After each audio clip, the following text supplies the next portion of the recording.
Bonjour mes frères et sœurs. Aujourd'hui, nous allons parler d'un phénomène pas nouveau, mais qui s'intensifie avec le temps et qui menace la véritable foi chrétienne. Il s'agit de la réalisation des films chrétiens. Je sais qu'il y a des gens qui vont penser à la théorie du complot, se dire que j'exagère ou que j'ai une imagination débordante, mais je vais vous parler de faits et à chacun de décider. Je vais vous parler d'un film nouveau. En fait, c'est une série télévisée qui cartonne au box-office du cinéma, pourtant partie de rien.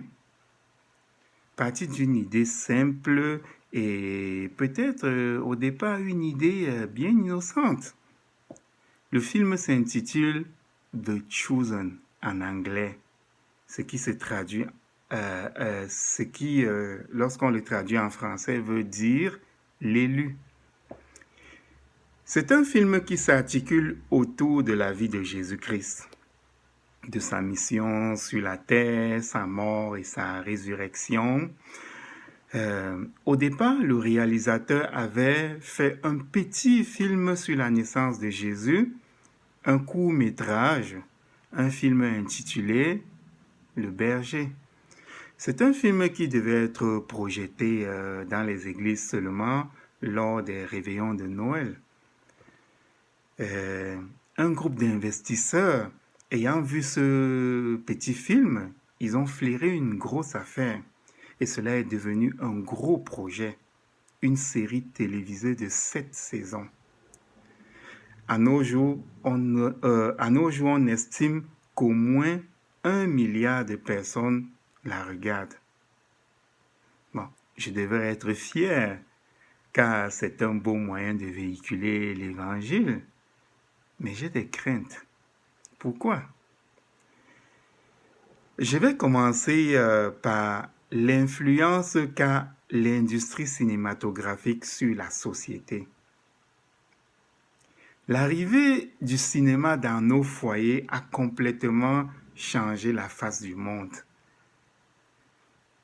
Les films immobilisent le spectateur sur son siège et le bombardent d'images et d'informations. Et parfois, ces images et ces informations sont subliminales. Bon, c'est quoi une image subliminale? Une image subliminale, c'est une image qu'on ne perçoit pas de façon consciente, mais que notre inconscient perçoit pour nous le transmettre comme si c'était nous qui l'avions pensé. Ce sont des procédés très dangereux car c'est ainsi qu'on empoisonne sa santé mentale. Un exemple simple, c'est que ma fille se prend pour Elsa, la princesse du film La Reine des Neiges. Et elle trouve que sa mère est Anna, la reine en question du film. Bon, on peut penser que ma fille a juste une imagination débordante, mais lorsque 10, 100 ou 1000 filles ont le même schéma de réflexion, il faut se poser des questions.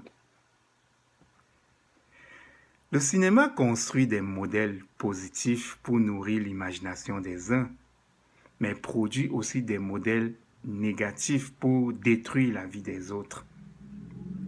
Mais quel que soit le résultat, négatif ou positif, on devait se méfier de chaque chose capable de nous changer sans que nous nous rendions compte. Et c'est ce que le cinéma est capable de faire. Maintenant, qu'est-ce qui peut arriver avec un film comme The Chosen? Premièrement, c'est une production cinématographique qui engage beaucoup d'investissements car toutes les scènes se tournent aux États-Unis. Or, le théâtre de la vie de Jésus et de ses apôtres se joue en Israël. Donc, ceci signifie qu'il faut reproduire des maisons, des quartiers, des villes, des villages du même modèle qu'on trouve en Israël. C'est beaucoup d'argent. C'est vraiment beaucoup d'argent. Ensuite, il y a tous ces acteurs et le staff technique qu'il faut payer.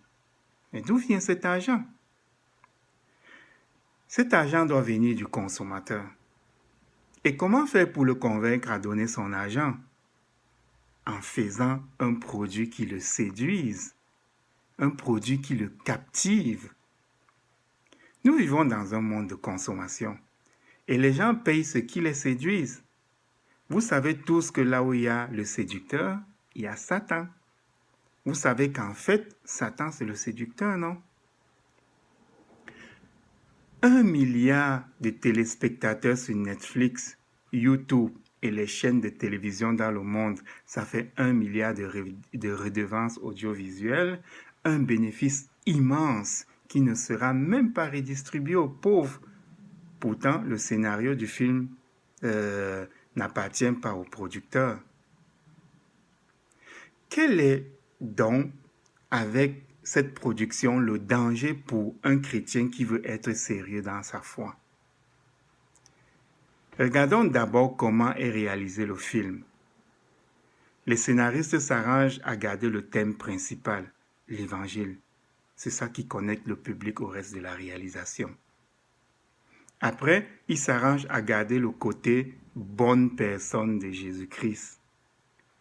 Et autour de lui, ils gardent ce qui ressort en général du caractère des apôtres, puis d'autres personnes ayant côtoyé le Christ.